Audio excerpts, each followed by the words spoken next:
An angel came to Boss and said, "Oh, pitiful, foolish young man!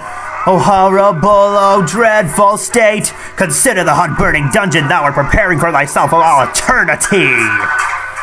To which thou art going in such career," I said.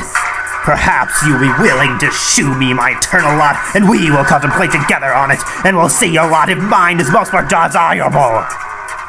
So he took me through a stable and through a church,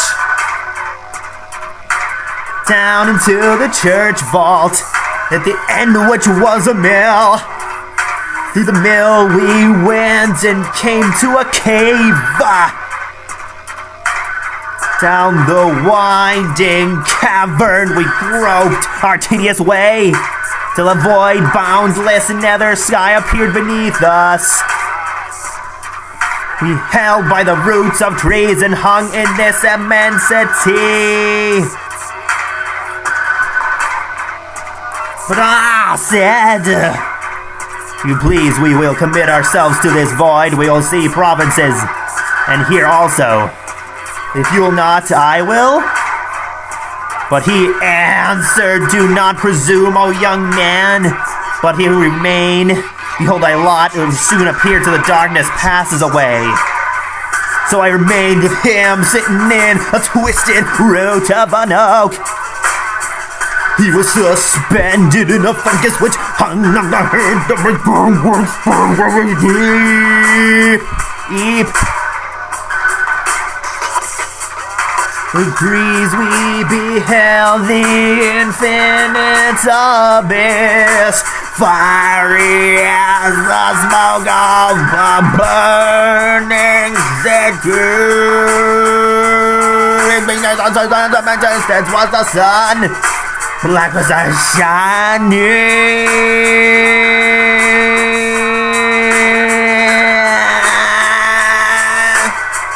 Rounded war, fiery tracks on which revolve as spiders,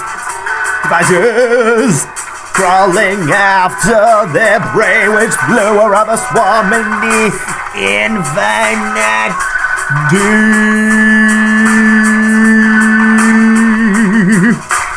Most terrific shapes of animals sprung from corruption. And the air was full of them, seemed composed of them. These devils are not comrades of the air. And now as my companion, which was my eternal lot, he said, between the black and white, spiders. But now, far between the black and white spiders, a cloud of fire burst and rolled through the deep, blackening all beneath. So then now the damn glow of black, and the sea it rolled with a terrible noise beneath us. Was nothing now to be seen but the black tempest, still looking east between the clouds and the waves. We saw a cataract of blood mixed with fire. Lizard stones threw from us appeared and sunk again. The scarlet folds of the monstrous serpent at last to the east that about they decrease. A pit of fiery crest above the slowly it ran like the rage of golden rocks, till we discovered two globes of crimson fire, from which we see fled away in the clouds of the smoke. Now we saw what was at the head of the Leviathan. His forehead was divided into streaks of green and purple like those on a tiger's forehead. Soon we saw his mouth and red gills hung just above the raging foam. Tinging the black deep with beams of blood, advancing towards us with all the fury of a spiritual existence. Boom, boom, boom, boom, boom, boom, boom. My friend, the angel climbed up from his station into the mill. I remained alone, and then this appearance was no more. But I found myself sitting on a pleasant bank beside the river by moonlight, hearing a harper who sung from the harp, and his theme was: the man who never alters his opinions is like standing water and breeds reptiles of the mind. I just no one will listen to this. Kinda sucks. Pouring my heart out. Shit. But I opposed and sought for the mill, and there I found my angel, who surprised us and asked me how I escaped. I answered, all we saw was owing your metaphysics, for when you ran away, I found myself on a bank by a Now we did the turn a lot, shall I show you yours?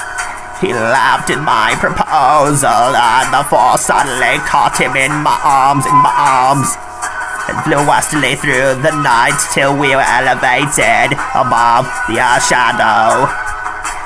I flung myself with him directly to the body of the sun, and I clothed myself in white, taking in my hands Swedenborg volumes, sung from the glorious climb, and past all the planets we came to Saturn. Here I stayed to rest, and then leaped into the void between Saturn and fixed stars.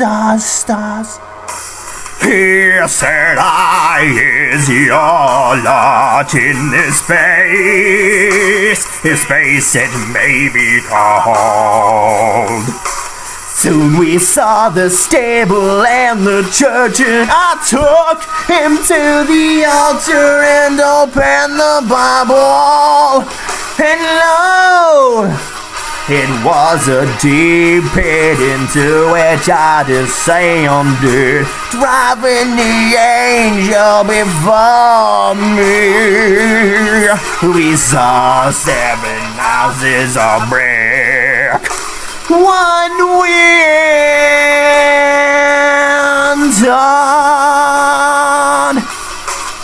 In it were a number of monkeys, baboons, and all of that species, chained by the middle, grinning and snatching at one another, withheld by the shortness of the chains. However, I saw sometimes be numerous, and we were caught by the storm, and the grieving aspect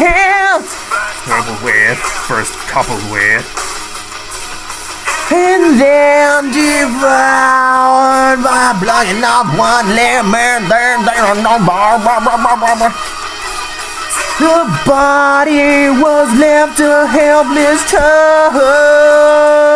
He set out to grinning and kissing him with the seeming fondness. They devoured too.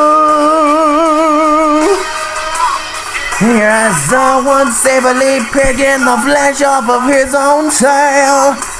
As the stench terribly annoyed us both, we went into the mill, and I in my head brought the skeleton of a body which in the mirror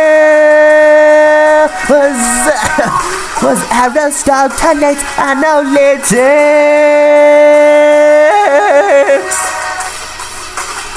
So the angel said, thy fantasy has imposed upon me, and thou oughtest to be ashamed. I answered, we impose on one another, but it is not last time to converse with you, whose works are only analytic. Opposition is true friendship.